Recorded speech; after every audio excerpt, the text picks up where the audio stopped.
కులాల 4వ ఆత్మీయ సమావేశం ఇది. నేనైతే మొదటి దానికి ఆధార్ కలెక్ట్ అయ్యాను, తర్వాత గుంటూరు, వైజాగ్, ఈరోజు కడపలో జరుగుతున్న సమావేశానికి రావడం జరిగింది.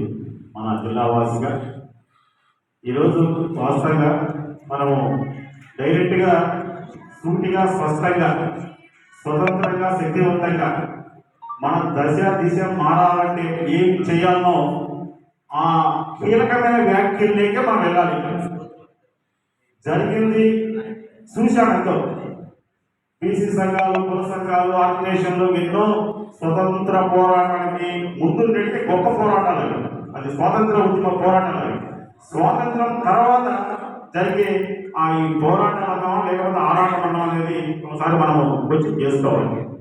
ఇప్పుడు బీసీ బిడ్డలను స్వతంత్ర రాజకీయంగా మాట్లాడే వ్యవస్థను మనం తయారు చేయాలి. ఎక్కడైనా రాజకీయం మాట్లాడుతున్నారంటే ఆ ప్రభుత్వ పథకాల గురించి, ఆ పార్టీ అధినేతల గురించి, ఆ పార్టీ వారసుల గురించి, ఆ పార్టీ నాయకులు పెట్టిన పథకాల గురించే మాట్లాడుతున్నారే తప్ప మనము ఈ రాష్ట్రంలో, ఈ దేశంలో అధిక సంఖ్యాకులైన మనము ఎందుకు రాజ్యాధికారంలోకి రాలేకపోతున్నాం అనేటువంటి సంభాషణ, డిస్కషన్లు 10 మందిలో కూర్చున్నప్పుడు అది రచన కార్యక్రమం కానీ 10 మందిలో కూర్చునేటప్పుడు ఒక ఎక్కడైనా కానీ ఆ డిస్కషన్ జరగడం లేదు.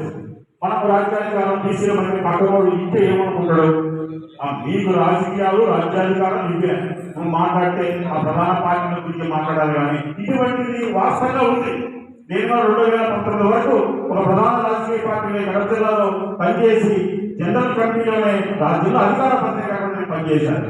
అయితే ఎన్నాళ్ళు ఈ విధంగా రాజకీయ బానిసత్వం కొనసాగిద్దామా, లేకపోతే బీసీలు మన పూర్వీకులు గతంలో ఈ నవ నిర్మాణమైనటువంటి ఈ సమాజానికి ఉపయోగపడినటువంటి వాళ్ళ వారసులుగా మరోసారి మన రాజ్యాంగ హక్కాలు చేపట్టడానికి బీసీలు తెలుసుకోవాల్సిన సమయం వచ్చిందని ఈ సందర్భంగా మీ అందరికీ కూడా తెలియజేస్తున్నాను మిత్రులారా.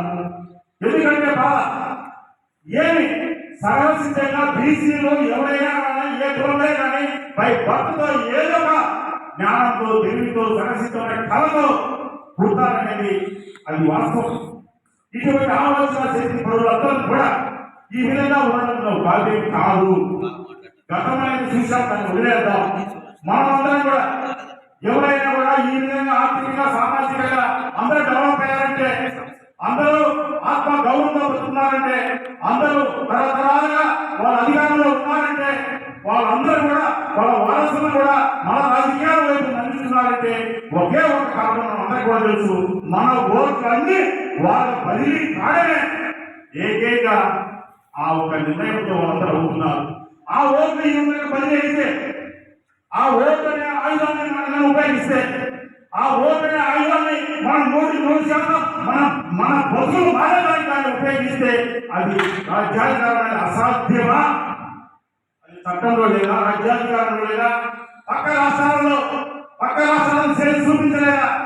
కర్ణాటక కానీ, తమిళనాడు కానీ, కేరళ కానీ, బీహార్ కానీ, ఉత్తరప్రదేశ్ కానీ మొత్తం బీసీ ప్రపంచంలో ఉంటే ఎందుకు ఈ తెలుగు రాష్ట్రాల్లో ఈ దుర్మార్గమైనటువంటి విధానం ఉండేదని మనం ఒకసారి ఆలోచించుకోవాలి మిత్రులారా.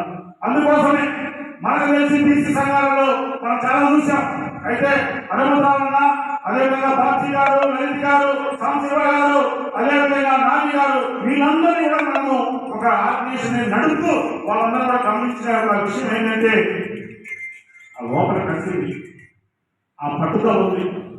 మనం ఏదైనా చేయాలనే ఒక తపన ఉంది. అంటే మనము పనికొచ్చే అంశము, పనికిరాని అంశము, పనికొచ్చే వస్తువులు ఏదైనా మనం తెలుసుకోగలం. అది మనకు ఉపయోగపడుతుందా లేదని మనం తెలుసుకోగలం.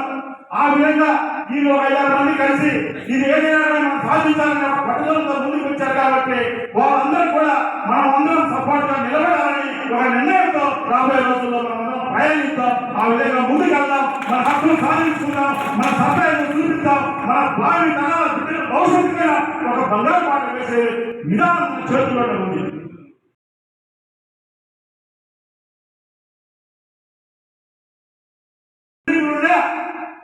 రేపు వాళ్ళు నిలవాలంటే మనం ఓటే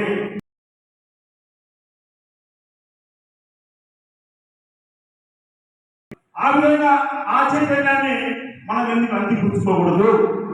ఎందుకు పక్క రాష్ట్రాల్లో ఉండేటట్టుగా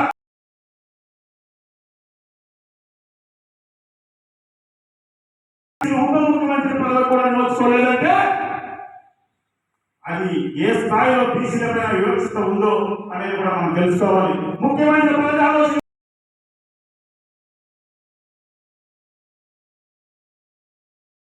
కులాలని వివేకమవుతూ అంతిమంగా బీసీ ఉద్యమం అనేది కొనసాగుతుంది. దాంతో మనము రాబోయే రోజులు ముందుకెళ్తాం. ఎవరేమనుకున్నా, ఎన్ని అడ్డంకులు సృష్టించినా, ఎవరు ఎన్ని కుట్రల గోవిందాలు చేసినా కూడా తెలుగు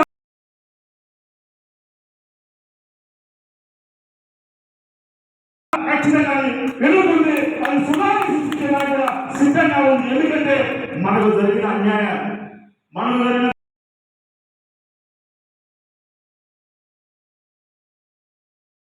కానీ మేధావులు కానీ మహిళలు కానీ అందరూ కూడా ఒకటే కూర్చొని తెలుగు రాష్ట్రాలలో ఉంది. అందులో ముఖ్యంగా మన ఆంధ్రప్రదేశ్ రాష్ట్రంలో ఇంకా దారుణంగా ఉంది. తెలంగాణ ఉద్యమ పోరాటం స్ఫూర్తి అక్కడ ఉంది, కానీ ఇక్కడ వచ్చేసి మరీ దారుణమైన పరిస్థితులు ఉన్నాయి. ఇలాగ వదిలిపెట్టేస్తే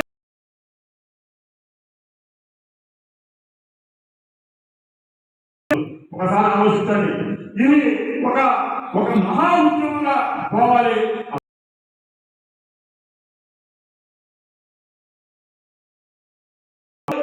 ఏది అసాధ్యం కాదు. స్వతంత్ర భారతదేశంలో, ప్రజాస్వామిక దేశంలో ఏది అసాధ్యం కాదు. అంతగా ఎవరైనా ప్రజలే నిర్ణయిస్తేనే ఏది అవుతుంది.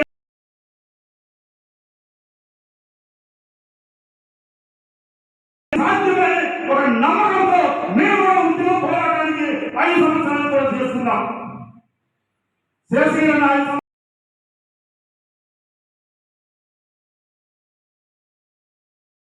అదేవిధంగా గురువు సార్ మా ప్రాంతవాసి, ఆయన కూడా చాలా సీనియర్, చాలా విషయాల్లో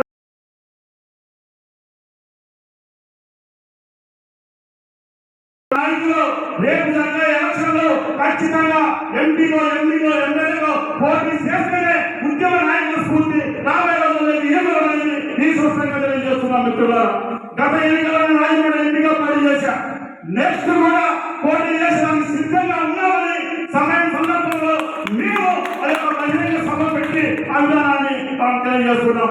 మన ఓటు 10 అయితేనే మనకు భవిష్యత్తు, మన ఓటు 10 అయితేనే మన ఆత్మగౌరవం, మన ఓటు 10 అయితేనే మనకు అసెంబ్లీలో కానీ పార్లమెంట్లో కానీ మన వాయిస్ వినిపిస్తేనే మనకు జీవాలు కానీ నిధులు కానీ నియామకాలు కానీ భవిష్యత్తు కానీ నిధులు కానీ కోట్ల కానీ ఓట్ల కానీ జరుగుతాయి. మిత్రులారా, లేకపోతే మనం తనవాకలని చరిత్రలను చదువుకుంటూ ఆ పుస్తకాలను ముందేసుకొని మనం ఈ విధంగా కాలం నిలబించే విధానం తప్పక ఏ మార్పు రాదు. మన మైండ్ సెట్ మారాలి, మన యూత్ పెరగాలి, మన చైతన్యం రావాలి. ఈ సంఘం ఆ సంఘం అనేది వస్తుంది. ఆంధ్రప్రదేశ్ లో ఒక విధానం నడుస్తున్నది. బీసీ సంఘ నాయకులారా, రైతాంగం కలుగుతాం, ఏం సాధించాలి మనం అందరం కలిసి కూడా. అందువల్ల అందరి కలయికతో ఏదైనా సాధ్యమవుతుందని తెలియజేస్తున్నాము. దీంట్లో తెలంగాణలో ఉన్న బీసీ సంఘాలు చాలా స్ఫూర్తిదాయకంగా వాళ్ళన్నీ కూడా కమిట్మెంట్ గా చేస్తున్నారు. ఆంధ్రప్రదేశ్ లో ఉండే అందరూ కూడా కలిసి ఒక విధానానికి మనం పోయినప్పుడే మన యొక్క డిమాండ్లని ముందుకు వస్తాయి. ఎందుకు ఈ స్థితి ఉంది? నిన్నగా మనం పెట్టినటువంటి మహిళా బిల్లులో బీసీ మహిళల కోట ఎక్కడ? 75 సంవత్సరాలు బీసీలు చట్టసభలో రిజర్వేషన్ ఎక్కడ? కేవలం మంత్రిత్వ శాఖ ఒక్క శాఖ ఈరోజు పక్షులకు జంతువులకు అన్నిటికీ శాఖ ఉంటే బీసీలకు మంత్రిత్వ శాఖ ఏమైంది? ఈరోజు దేశంలో కులగమనం జరగక బీసీ యొక్క అవస్థ ఏ విధంగా ఉందో అందరం మనం చూస్తున్నాం. నిన్న రాహుల్ గాంధీ గారు మీటింగ్ లో, ఓబీసీ మీటింగ్ లో ఆయన అసలు విషయాలు నిన్న ఒప్పుకున్నాడు. మేము అధికారంలో ఉన్నప్పుడు, మేము పరిపాలించినప్పుడు సుమారు 56 సంవత్సరాలు మేము పరిపాలిస్తే ఓబీసీలకు మేము ఎటువంటి మేలు చేయలేకపోయాము, కులాలను చేయలేకపోతే ఈ రోజు వాళ్ళు నిన్న ఓబీసీ నేషనల్ మీటింగ్ లో చెప్పడం జరిగింది. అందరికీ తెలుసు, ప్రతిపక్షంలో ఉన్నప్పుడు బీసీ డిమాండ్ గుర్తుకొస్తారు. మీరు ప్రతిపక్షంలో ఉన్నప్పుడు రాజ్యాధికారం అంబేద్కర్ గారు గుర్తుకొస్తారు. బీసీ డిమాండ్ మీరు ప్రతిపక్షంలో ఉన్నప్పుడు అధికారంలోకి ఇచ్చిన తర్వాత ఎందుకు మర్చిపోతున్నారు అనేది మనమందరం కూడా ఆలోచించాలి. మిత్రులారా, అందరికి కావాలని ఒక డిమాండ్ ఉంది. బీసీ రాజ్యాంగం రాకూడదు, బీసీ బీసీ చట్టసభలు వేయకూడదు, బీసీ సాంస్కృతిక వేయకూడదు. అడిగితే ప్రధానంగా ఉండేటువంటి పార్టీలు మన కుర్చీలని వాళ్ళే ఆక్రమించారు. ఆ కుర్చీని ఖాళీ చేయాలి. కాబట్టి బీసీలకు చెప్పిన మాట అధికారంలోకి వచ్చిన తర్వాత ఈ రాష్ట్రంలో కానీ దేశంలో కానీ చేయరు. దానికి ప్రత్యామ్నాయంగా మన ఓటు బదిలీ అయితేనే, దానికి ప్రత్యామ్నాయంగా మన ఐక్యత పెరిగితేనే భవిష్యత్తు తరాలకు ఒక మంచి విధానాన్ని సృష్టించడం అవుతామని ఈ సందర్భంగా తెలియజేసుకుంటూ రాబోయే రోజుల్లో బీసీ ఐక్య వేదిక కానీ మిగతా విషయాలలో నాయకుల యొక్క విధానంతో ముందుకు వెళ్ళి మన డిమాండ్లు, మన హక్కులను అన్ని కూడా సాధించుకుంటాం. మేమైతే అన్నిటికీ సంపూర్ణంగా కలిసి నడిచడానికి సిద్ధంగా ఉన్నామని తెలియజేసుకుంటూ మీ అందరికీ కూడా మన ఒక అప్పీలు. ఈ నెల 29 విజయవాడ ధర్నాచౌకలో ఆనాడు కూటమి ప్రభుత్వం బీసీకి రక్షణ చట్టం కల్పిస్తామని ఒక వాగ్దానం వేసిన తర్వాత చాలా మంది బీసీలు ఇది ఒక పథకము, దీనివల్ల మనకు కొంత ఆత్మవిశ్వాసం కలుగుతుందని ఆ రోజు ఇచ్చిన బీసీ రక్షణ చట్టాన్ని ఎక్కడ అమలు చేయాలని 29 మంగళవారం 10 గంటలకు విజయవాడ ధర్నాచౌకలో ఒక ధర్నాకు పిలుపునిచ్చాము. ఈ సందర్భంగా మీ అందరూ కూడా సపోర్ట్ చేయాలని మరొకసారి తెలియజేసుకుంటూ ఈ అవకాశం ఇచ్చిన మీ అందరికీ కూడా అభినందనలు చేసుకుంటూ సెలవు తీసుకుంటున్నాను.